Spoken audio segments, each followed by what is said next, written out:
I just want more of you tomorrow than I had of you today. If you don't ever become one with your spouse, how do you become one in the things that you're going to do together? And I think that's why the enemy works overtime to make sure that doesn't happen. Because so many people just think that they're married to have a family and die and go home. And that's not the truth. And so I believe a lot of people don't do marriage well because they don't know the purpose of marriage. Exactly. They don't know the purpose going in. Yes. Absolutely. Yes. Well, we'll do There our needs best. to be help. more teaching on that. It does, starting with the lovebirds. We'll do our best. All right. Next, if two people agree on everything, one of them is unnecessary.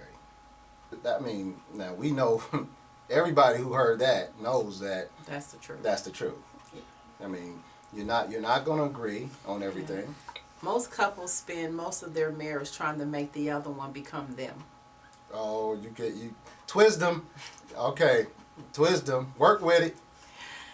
And the sooner you figure it out or accept that they're not like you, they're never going to be like you, they don't think and feel like you, the sooner you will have a flourishing marriage. But the longer you prolong this event, the longer you're going to feel unhappy or not fulfilled. Because what you have to understand is just because you would do it that way doesn't mean the other person would. And when It doesn't mean they're wrong. It doesn't mean they're wrong. We just have two different ways of doing things because we're dealing with two different people. And so couples go through their marriage almost to the end with this process. And it's like, when will we get to a place to understand that God made them and gave them their own fingerprint just like he gave you yours? And so we need to start allowing people to be who God created them to be. And then you'll find fulfillment. Yeah, and that's something right there that when we state that, it's not something that you've never heard. It's not something that you disagree with. You know it, but it's not something that you practice. Yeah. Okay, and so that means the thing is that there's knowledge and information concerning marriage that's out there, but it does you no good unless you practice it on a regular basis in your union. And the only way you're going to practice it on a regular basis is you keep it before you on a regular basis until you make it a part of you. Yeah. You know, I take the example of in school growing up. There were some things you did on a regular basis from the time you started going to school. Writing your name, addition, subtraction, multiplication, division. Those are things that you still do to this day. Never drinking hot chocolate again. those are things you do to this day. Now, if you went on through algebra and trigonometry, you may not ever do that ever again in life. And so if you go 40 years without doing trigonometry and you put a trigonometry test before me today, I'm going to fail it. But I'm still going to be able to know my name, addition, subtraction, my colors, just the basics, sight words and things like that. Why? Because you kept those things before you all the time and you used them on a regular basis. Yeah. Once you get married, from the day you say I do, every good, godly piece of wisdom, knowledge, information that you get concerning marriage, it's up to you to find a way to keep that in front of you. If you have to post it on mirrors, put it on work desks, put it on your phone, keep tapes and notes and and journals, and then go back each year and reread your journals. You got to put this information in front of you on a consistent enough basis to where it becomes a habit. Even when we read new information concerning marriage, it doesn't automatically become a habit to us. We struggle with things for a while, but if we keep going back to it, finally we start to see victory in that area, and we might begin to see it to maybe have a growth challenge in something, and then we just laugh and be like, we different. We different. We got to understand. Sometimes when we begin to share something with one another, to avoid any disappointment, we say that right off the bat. Well, this meant this to me. It may mean something different to you, but let me, because we're thinking about those differences. And so for you got to be thinking about those differences on a daily basis. Yeah. Because if it's important to you, you do whatever's important to you.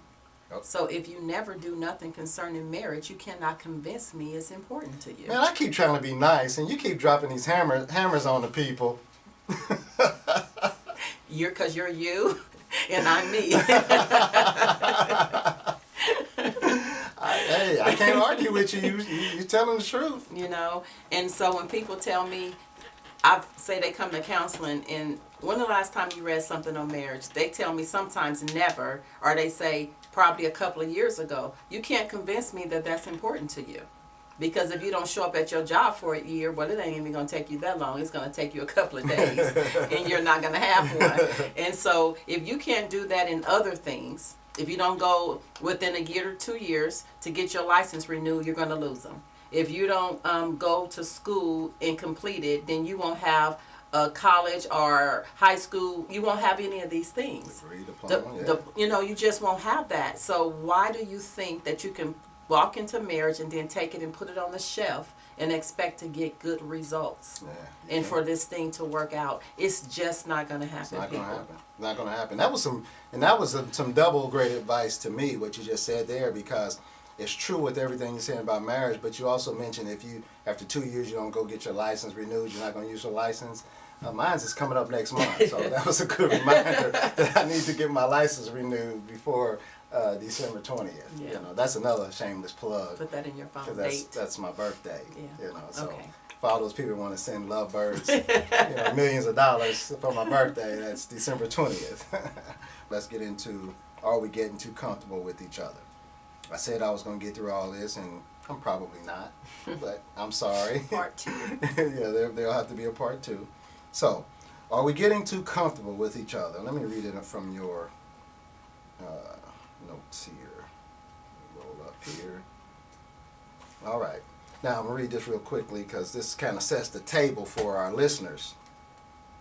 Gone is the anxiety of having our looks just right, practicing what we were going to say, and the nervousness of our first date.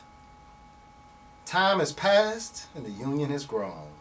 We've entered into the comfortable relationship. The progression, if put on a timeline, is rather startling. It starts with two people putting their best foot forward and winds up as something akin to a pile of laundry that needs some serious attention. There is a certain beauty that comes with the comfort which we all seek. However, along with this natural progression comes a whole host of issues that must be sorted out if the relationship is to prosper. Communication can degrade into a series of grunts. Romance reduced to hurry up and get it over with. And most eyes start drifting away. That's dangerous, and it can turn a relationship into a bitter brew of unhappiness. Now, I don't know if truer words have never been written, but this is really the progression of, in our country, 90 to 95% of all marriages. I mean, you are intensely glued to one another when you first meet or in the dating process during that phase where the chemicals are flowing. You want to talk to each other all the time. You're staring into each other's eyes. You want to, go out on dates, spend long walks. You'll call in for work playing sick to take off to hang out with one another. I mean, you're willing to do anything to get to know that person and hang around that person. And it's just a matter of time, which seems like with most relationships, to where it drifts off into, you don't even want to go to vacation because you got to go to work. When you used to take off a day to work just to hang out in the park. I mean, it's really a sad affair. I know as I read that, I kind of made it lightful, but it's really a sad affair that the person you used to look into their eyes and gaze into their eyes with love and passion, now you almost don't even look into their eyes. And most couples hardly ever look into each other's eyes at the same time. I noticed that. A lot of people don't notice that, but I noticed that when I'm watching people that been married for a long time. One looks at the other and the other one looks away. Mm-hmm. And then once they turn to talk, they look and then the other one looks away. and they hardly ever. Especially when somebody say something to each other. Yeah, they hardly ever gaze into each other's eyes, and that's something we want to get back to. So, what are some of the potential signs that you may be getting comfortable in your marriage relationship with one another? Now, here's a biggie, and people don't talk about this before they get married, but sleep habits. Sleep habits.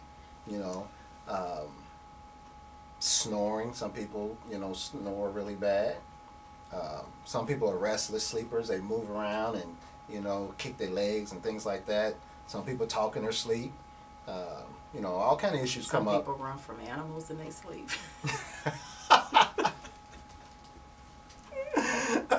Okay. All right. I'm sure there was a godly meaning to that dream. I just needed Joseph to come and interpret that dream. So if there's any new modern day Josephs out there, I may have to have you interpret my dreams from running from the squirrels. So, He wasn't even a lion. Squirrels can be deadly now. If it's a lot of them, they can be deadly. You got to watch those squirrels. Oh my God.